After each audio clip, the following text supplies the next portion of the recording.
इस वीडियो में हम सेट की इतनी थ्योरी करने वाले हैं कि एक्सरसाइज 11.1 सॉल्व हो जाए पूरी। तो सबसे पहले हम एक कुछ चीज़ें समझ लेते हैं जो काम में आती है।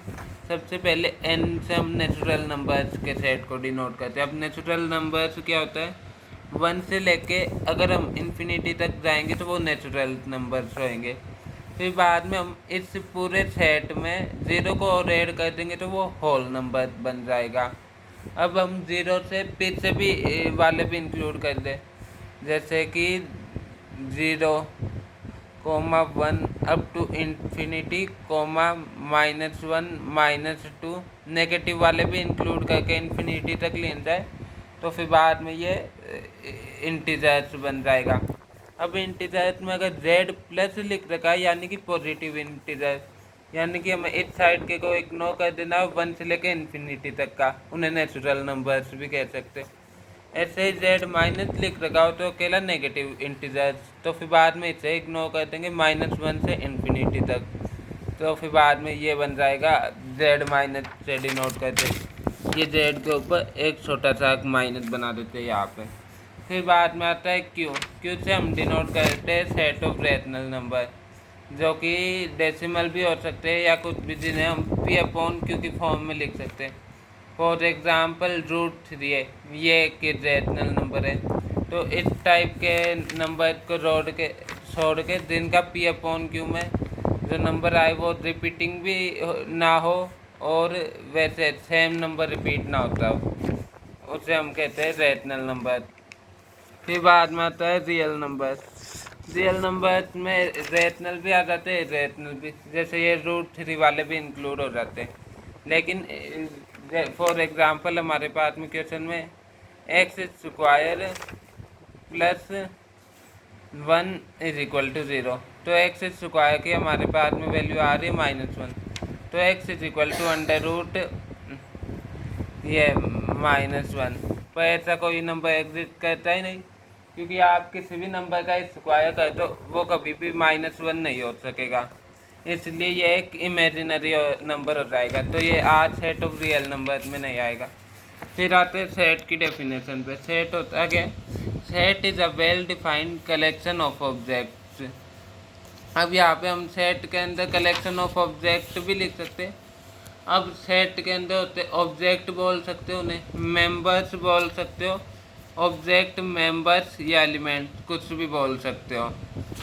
फिर बाद में आता है ये एक सिंबल। ये सिंबल इस लेसन में लगभग हर क्वेश्चन में यूज किया जाएगा, ए एप्सिलॉन ए। इस सिंबल को हम एप्सिलॉन बोलते हैं, इसका मतलब ए एप्सिलॉन है, यानी कि ये जो ए एलिमेंट है ये इस ए सेट में प्रेजेंट है, या फिर ए ऑब्जेक्ट ए सेट में प्रेजेंट है।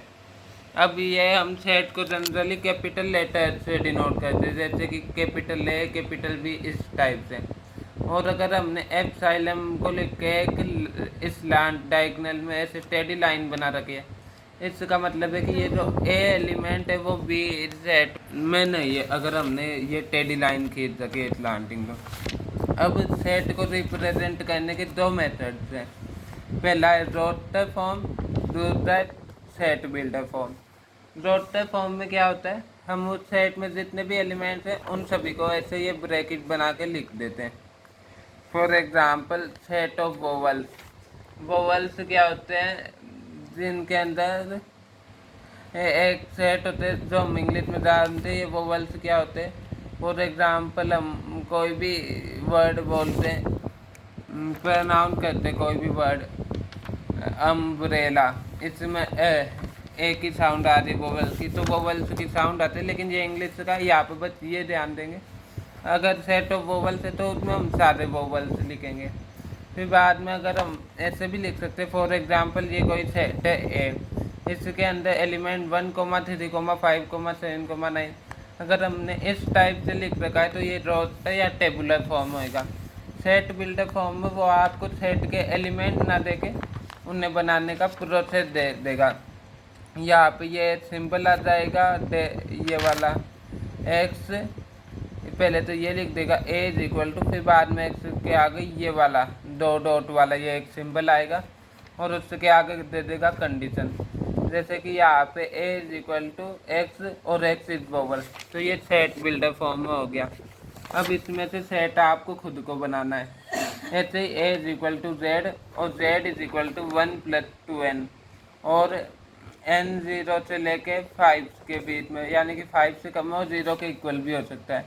यहाँ पे ये ऐसे ही पेन किंग रिलीज हो गई थी, इसे इग्नोर करना। और n इंटीजर्स के अंदर आता है, तो फिर बाद में इस टाइप से हो जाएगा। अब ये हमने इसी वाले ऊपर वाली चीज़ को हमने सेट बिल्डर फॉर्म में रिप्रेजेंट किया। अब अगर ये हमें सेट बिल्डर फॉर्म से टेबुलर फॉर्म करना है तो कुछ नहीं करेंगे, ये इनकी जो वैल्यू की कंडीशन दे रखी थी वो वैल्यू पुट कर लेंगे। पहले ये n इंटीजर से, यानी कि 0 से लेके 5 के बीच में कौन कौन से इंटीजर आएंगे, 0, 1, 2, 3, 4। 5 नहीं आएगा क्योंकि लेस देन का सिंबल है, तो 0 की वैल्यू 0 पुट करेंगे n को। तो पहला एलिमेंट 1, दूसरा 1 + 2 3, 1 + 4 5, 1 + ये 6 7